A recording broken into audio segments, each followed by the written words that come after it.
Friends, welcome back to my channel once again. आज मैं आपके साथ शेयर करने जा रहा हूँ हेयर कट, जो कि बहुत थिन हेयर्स के लिए है। आजकल बालों में सबके थिनिंग की प्रॉब्लम है। आप इनके बाल देख सकते हैं कितने लाइट है, स्कैंटी है। तो इनके लिए हेयर कट जो डिसाइड किया है मैंने, वो मैं कुछ लेयर्स में करूँगा। लेयर्स में आप बहुत सारी चीज़ें क्रिएट कर सकते हैं, क्योंकि लेयर्स एक ऐसा हेयर कट होता है जिसके अंदर हम जहाँ चाहे वहाँ बाउंस क्रिएट कर सकते हैं।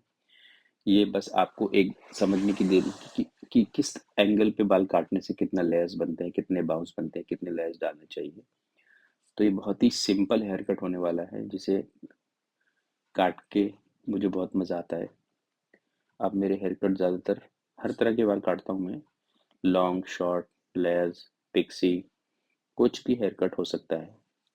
तो इनके बालों को मैंने ज़्यादा लेंथ नहीं काटा है, क्योंकि इनका लास्ट टाइम हेयर कट बहुत थिन था, तो मैं उसको ही और मॉडिफाई कर रहा हूँ पहले से। तो क्या करना है कि सबसे पहले आपका जो डिज़ायर लेंथ है उस पे आपको एक स्ट्रेट गाइडलाइन बनानी है। आप देख सकते हैं, स्ट्रेट गाइडलाइन बनाने के बाद उस सेक्शन से आपने उसको लेयर्स करना शुरू करना है। बहुत सिंपल टेक्निक से लेयर करना है, कोई ज़्यादा वो नहीं करना। आपको इसमें 45 डिग्री का एंगल यूज़ करते हुए लेयर्स कर दो आप। उसके बाद आपने दूसरा सेक्शन लेना है इस तरह से। ये आपने on the top of the back लेना है, मतलब पीछे के हिस्से में बैक सेक्शन लेना है। ये सेक्शन को जो हमने इसको हमने सेपरेट कर लेना है इस तरह से। और जो दूसरे बाल बचते हैं, इसको हमने ठीक हेड को सीधा करके आपने सीधा अपनी तरफ बालों को पुल करना है, और इसको आपने लेस कर देना है इस तरह से। इनका मैंने ये देखिए सर सीधा कर लिया है, और इसको मैंने सीधा अपनी तरफ पुल करा है, और जो एक्स्ट्रा लेंथ निकल रहा है नीचे की गाइडलाइन के साथ मिला के इसको आपने स्ट्रेट लाइन में काट देना है। ये बहुत ही सिंपल टेक्निक से बाल काटता हूँ मैं, ताकि मेरा हेयर कट एवरी टाइम एक जैसा हो। अगर आपको टेक्निक को फॉलो नहीं करोगे तो आपका हेयर कट एवरी टाइम अच्छा हो सकता है, पर वो एवरी टाइम एक जैसा नहीं हो सकता। तो आपको एक टेक्निक को फॉलो करना है। देखो, ये इस तरह से काटने से क्या होता है कि आप एक अच्छा सा टेक्निक फॉलो करते हैं, जिससे आप अच्छा सा बाउंस क्रिएट कर पाते हैं। ऐसे ही हमने साइड के बालों को पीछे वाले बालों के साथ ऐड कर देना है इन ए स्ट्रेट लाइन। अगर आगे थोड़ा ज़्यादा छोटा बाल है तो आप उसको हल्का सा यू शेप में लेके जा सकते हैं। तो इनके बालों को मैं यू ले जाने की कोशिश नहीं कर रहा हूँ, बस एंगल कर रहा हूँ हल्का सा upper side on the front side. अब उसके बैक और फ्रंट दोनों हेयर को मैंने आपने लिया, आपने देखा इस सेक्शन में। इन दोनों को कॉम्ब करूंगा। अगले बाल जो पिछली वाले बालों से जितने लंबे आ रहे हैं उसको एक्स्ट्रा निकाल दूंगा, जिससे क्या होगा, इसकी लेंथ मेंटेन हो जाएगी और इसमें लेयर्स आ जाएंगे। आप देख सकते हैं नीचे का बाल बिल्कुल नहीं कटा है, और ये लेयर्स आ जाएगा इस तरह से। ऐसे सेम मैं दूसरी साइड को फॉलो करूंगा। सबसे पहले मैं इसको अपनी तरफ पुल करूंगा, ठीक है, और इसको मैं काटूंगा नीचे की गाइड के साथ। ये देख सकते हैं। आई होप आपको ये हेयर कट समझ आ रहा होगा। अगर कुछ भी क्वेरी है तो आप मेरे को कमेंट करके पूछ सकते हैं। मैं अपने चैनल पे ऐसे वीडियो लाता रहता हूँ। तो आप मेरे पुराने वीडियो देख सकते हैं, और मैंने बहुत सारे लाइव सेशन करे हैं कलर के लिए, वो आप देख सकते हैं। चलिए, अब हम अगले हेयर कट पे देखते हैं कि हमने साइड का बैक का लेयर कंप्लीट कर दिया है। अब ये साइड का सेक्शन जो मैंने उस साइड काटा था, इसको आप दोबारा यहाँ देख सकते हैं सही तरह से कि किस तरह से काटा है मैंने। सबसे पहले क्या करना है कि मैंने सबके ऊपर वाले बाल को आइसोलेट करना है, नीचे वाले बालों में ना मिले। ताकि इस तरह से इसको मैंने आइसोलेट कर दिया। अब वो अलग हो गए और ये अलग हो गए। अब मैंने क्या करना है कि ये जो हमारी गाइडलाइन है नीचे वाली, इसको फ्रंट की गाइडलाइन के साथ एक बार ब्लेंड कर देना, और हल्का सा कर्व दे सकते हैं, जैसे कि मैंने आपको पहले बताया, फेस की तरफ थोड़ा सा अप ले सकते हैं। आप मेरे इस सेक्शन में देख सकते हैं। अब हमने बैक के बाल और ये फ्रंट के बाल दोनों को एक साथ पुल करना है अपनी तरफ, और जो बाल एक्स्ट्रा आ रहा है पीछे की गाइडलाइन से उसको हमने काट देना है। इससे क्या होता है कि हम अपने बालों का लेंथ मेंटेन कर पाते हैं, और उसमें लेस कर पाते हैं। अब आते हैं हम सबसे टॉप मोस्ट सेक्शन पे। ये सबसे इम्पोर्टेंट सेक्शन है। इसे इसमें क्या है, हम वॉल्यूम क्रिएट करते हैं। हमने पहले लेंथ क्रिएट करी और थिकनेस ये हमने मैक्सिमम अप उठाया है, मतलब 90 डिग्री उठाया है इन बालों को उनके लेयर्स के हिसाब से, और हमने इसको ऑन द टॉप ले जाकर इसको एक लाइन में कट कर दिया। ये देखिए, जो पिछली गाइड थी उसके साथ इसको ब्लेंड करा है, और जो उसके बाद की गाइड थी इसके साथ इसको ब्लेंड करेंगे। तो क्या होगा कि जो हमारा साइड का बाल है, हम जब उसको ऊपर पुल करते हैं तो वो पूरी तरह से सारे बाल ऊपर नहीं आ सकते। क्योंकि लेंथ कम पड़ जाती है, क्योंकि उसको हमने ऊपर के बाल छोटे कर रखे हैं इस तरह से। अब इस सेक्शन के अंदर आप देख पाएंगे कि नीचे का बाल बहुत ही कम ऊपर आ पाएगा। उसकी वजह यह है कि जो ऊपर का टॉप का गाइडलाइन था वो बहुत छोटा था। तो अब ये हमारा सेक्शन कंप्लीट हो गया है। इसको हम अब हमने क्या करना है कि हमारे फ्रंट के जो बाल हैं उसको हमने बैक ब्रश करने हैं सारे, इस तरह से बैक कोम करेंगे। बैक कोम का तो सारे बालों को पीछे की साइड कोम करेंगे, और पिछले सेक्शन से जो हमने टॉप मोस्ट सेक्शन काटा था उससे थोड़े से बाल मैंने गाइड लिए, आप देख सकते हैं वो सेक्शन मैंने बड़ा कर लिया काफी। अब इसको हमने डिजायर लेंथ के हिसाब से फ्रंट के बालों को रखना है और बैक वाले बालों को टिल्ट करके फिंगर चॉप कटिंग से काट देना है इस तरह से। आई होप आपको मेरा वीडियो पसंद आ रहा होगा। अगर पसंद आ रहा है तो प्लीज़ मेरी वीडियो को लाइक करें और मेरे चैनल को सब्सक्राइब करें। ये मेरे सेक्शन का सेकंड सेक्शन रह गया। इस साइड के बाल काटेंगे ऑन द टॉप ले जाकर, फिर सेम प्रोसेस हम दूसरी साइड करेंगे और आगे से एक बारी लाइन को चेक कर देंगे। ये बहुत ही सिंपल टेक्निक है फ्रेंड्स बाल काटने की। इससे आप एक जैसा हेयर कट बार बार काट सकते हैं, क्योंकि इसमें हमारे को ज़्यादा कॉम्प्लिकेटेड लेयर्स यूज़ नहीं करें और ज़्यादा मल्टीपल टाइप के लेयर्स भी, एंगल्स भी यूज़ नहीं करें। तो आई होप, ये देखिए इस तरह से पुल करना है और इसके अंदर चॉप कटिंग कर देंगे। चॉप कटिंग से क्या होता है, बाल ना एकदम ब्लेंड इन आता है। ये हमारे खत्म हो गया। अब हमने फ्रंट की गाइड को चेक कर देना है।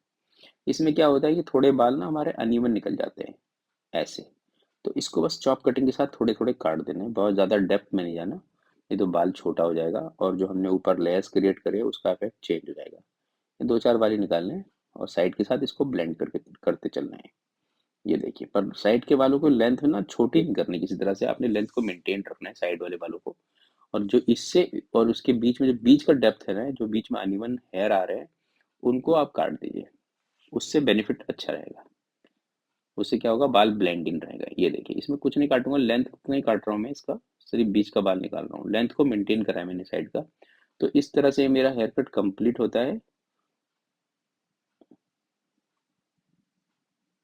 यहाँ कुछ चॉपिंग की कमी थी तो मैंने चॉप कर दिया थोड़ा सा फॉल अच्छा लाने के लिए।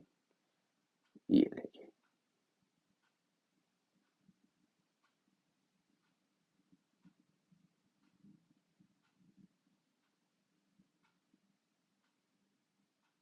इनकी फ्लिक की थोड़ी डिमांड थी तो इनको सेटिस्फाइड करने के लिए मैंने छोटा फ्लिक लिया है। इसमें कुछ नहीं करना है मेरे को, फ्रिंजेस चाहिए इनको, काटने की बात कर रहे थे पर इन्होंने बाद में कटाया नहीं था, क्योंकि ये लॉयर हैं और लॉयर इतने छोटे फ्रिंज करके कोर्ट में जाने में उनको कंफर्टेबल नहीं रहा, तो इन्होंने कटाने के लिए मना कर दिया। तो चलिए फ्रेंड्स, अब इसको हम ब्लो ड्राई की तरफ ले चलते हैं, फिर हम अपना ब्लो ड्राई करेंगे। इसमें बहुत ही सिंपल टेक्निक से ब्लो ड्राई होना है। आपने मल्टीपल ब्रशेज यूज़ करने हैं जिससे कि हम मैक्सिमम बाउंस क्रिएट कर पाए। तो इस तरह से हमारा ब्लो ड्राई का सेशन शुरू होता है। आप देखिए, पहले हम बालों को नेचुरल ड्राई करते हैं, उसमें 70 टू 80% तक इसको नेचुरल ड्राई कर लेते हैं, फिर इसको ब्रश के साथ इसको ब्लो ड्राई करना चाहिए। आपको हर लेंथ के लिए जैसे बाल होते हैं उसके आगे वैसे यूज़ करना चाहिए। तो इस किस्म के बालों के अंदर मैं पहले छोटे ब्रश को ट्वाइस डालूंगा, फिर बड़े ब्रश को रोल करूँगा, जिससे कि मैं इनके बालों में मैक्सिमम स्टाइल अचीव कर पाऊँ। अब हम क्या कर रहे हैं कि मैंने पहले छोटे ब्रश को ब्लो ड्राई करते हैं, जिससे कि थोड़ा होल टाइट बनता है, और बड़े बाल को रोल कर देते हैं ताकि बाउंस भी बन जाए और टाइट रोल बन जाए। इस तरह से हमारा प्रोसेस चलता है। तो I hope you must be liking my video, और लाइफ में हमेशा मौत चलती रहनी चाहिए। इस तरह अब हम इसको सेक्शन बाई सेक्शन में बड़े ब्रशेज यूज़ करें। ये मैं ब्रश जो यूज़ करता हूँ आइकॉनिक के होते हैं, ये बहुत ही अच्छे ब्रशेज हैं, काफ़ी ड्यूरेबल भी हैं, तो इसलिए आप भी चाहे तो ये ब्रशेज यूज़ कर सकते हैं। आइकॉनिक का 43 mm के ब्रश जो मैं सर के ऊपर रोल कर रहा हूँ।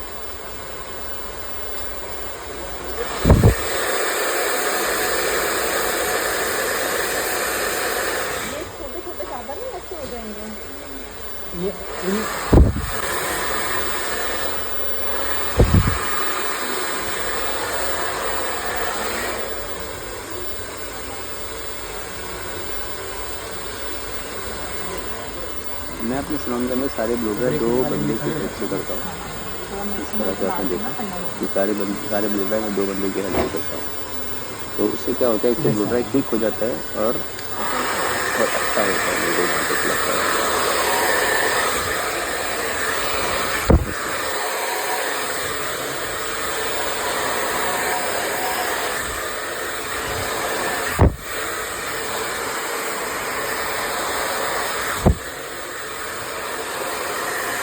बालों को जब ब्लो ड्राई हो रहा है तो मेरे जो टेक्नीशियन उसकी ग्रिप को देखिए, बालों को किस तरह से तोड़ता है जिससे कि बाल उड़ते नहीं हैं और वो अच्छी तरह से स्ट्रेट हो जाते हैं।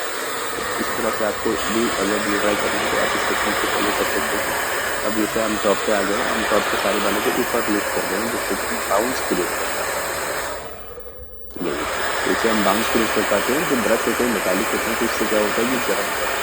अगर इसको रोल करते रहते हैं जैसे इस तरह से रोल हो रहा है तो बालों के अंदर एक अच्छी शाइन क्रिएट हो जाती है। और बहुत ज़्यादा भी करना होता है तो बाल चार्ज भी होते हैं, ड्राइनेस आ जाती है। तो इसको देखते हुए आप खुद अंडरस्टैंड कर पाएंगे। और बालों को बहुत सुखाए बिना ना आपको ब्लो ड्राई करना चाहिए, थोड़े से गीले हों ताकि इसको सीधा करने में आसानी हो। गर्म जब वो गीला गर्म हो जाता है तो वो जल्दी से सीधा हो जाता है। अदरवाइज़ क्या होता है कि बहुत ज़्यादा देर तक हीट लगानी पड़ती है। आपने ये देखा होगा कि हम कपड़े प्रेस करते थे तो पानी के ड्रॉप डाल देते हैं जिससे कि वो थोड़ा सफल हो जाए। अब ये देखिए कि हमारे बालों का बाउंस कितना आ गया है।